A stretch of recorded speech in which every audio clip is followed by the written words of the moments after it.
We have to keep moving because it's freezing and I'm trying to stay in the sun. We are spiritual infinite beings having a physical finite experience. Because of this, we are a living gateway between the human and the divine. So we will naturally oscillate between the two states of feeling anxious, stressed, and joyful and peaceful. We cannot control or prevent the oscillation between thinking and not thinking, but we can minimize the time spent thinking and thus create more moments where we feel joyful, peaceful, passionate, and full of love. Absolutely.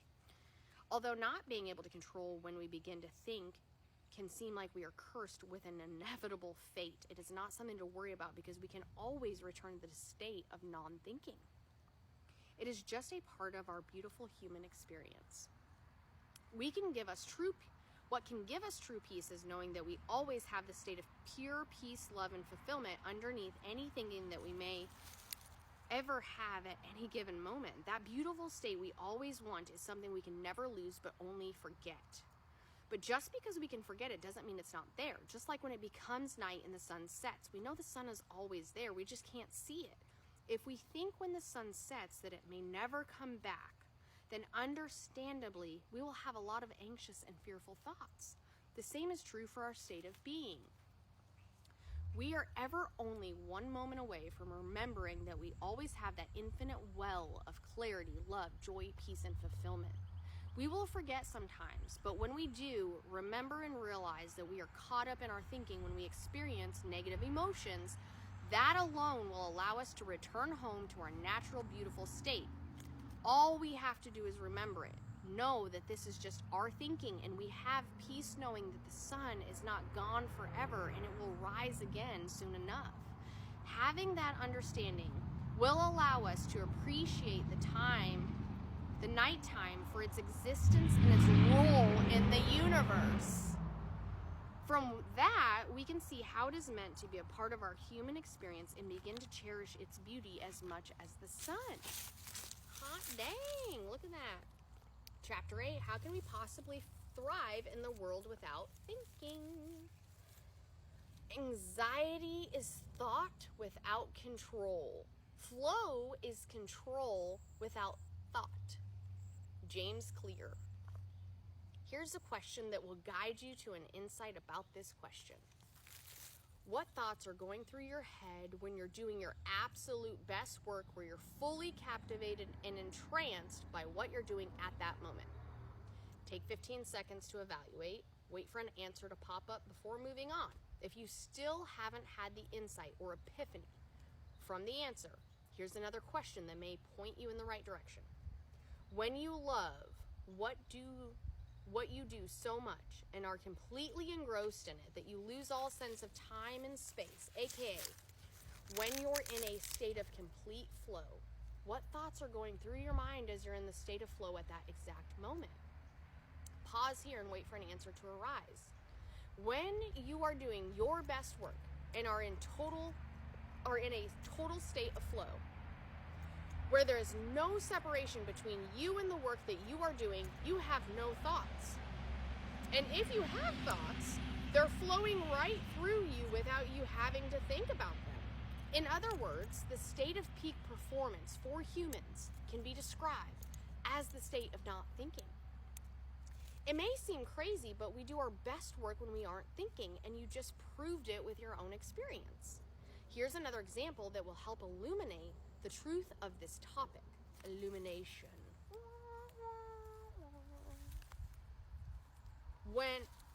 When professional or even Olympic athletes are competing, do you think they are thinking and overanalyzing every single thing that's happening to them during the game? How much thinking do you think is going on during the competition for them? The highest performing athletes will describe when they are in their peak state, when they are in the zone. This zone is the state of flow of non-thinking.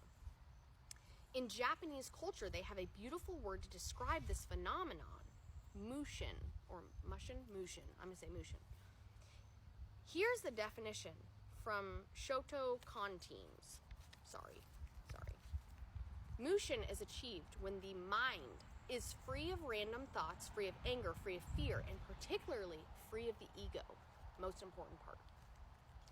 It applies during combat and other facets of life. When Mushin is achieved during combat, there is an absence of loose or rambling thoughts. It leaves the practitioner free to act and react without hesitation. He reacts according to all of the study and training that has brought him to this point. Relying on not what you think should be your next move, but on what your trained, instinctive, subconscious reaction directs you to do. After practice, thinking hinders the performance of athletes. And the same is true for everyone. We only hesitate, are reluctant, have doubts, insecurities, and fears when we begin thinking and overanalyzing. We function, perform at our best, and embody our full potential when we enter a non-thinking state. Without thinking, we are free from the limitations of the ego and can create the most incredible things in the entire world. I'm not asking for you to adopt this belief, but try it and experience it for yourself so that you can gain insight to make your own opinion. That was the end of chapter 8. We're not going to start on chapter 9 just yet. We may save it for tomorrow. But this book is 100% dead on. I suggest you go buy it. It's by Joseph Nguyen. Because even though I'm reading it to you, having this handy, carrying it around, is a great guideline. It's a suggestion. It's a manual.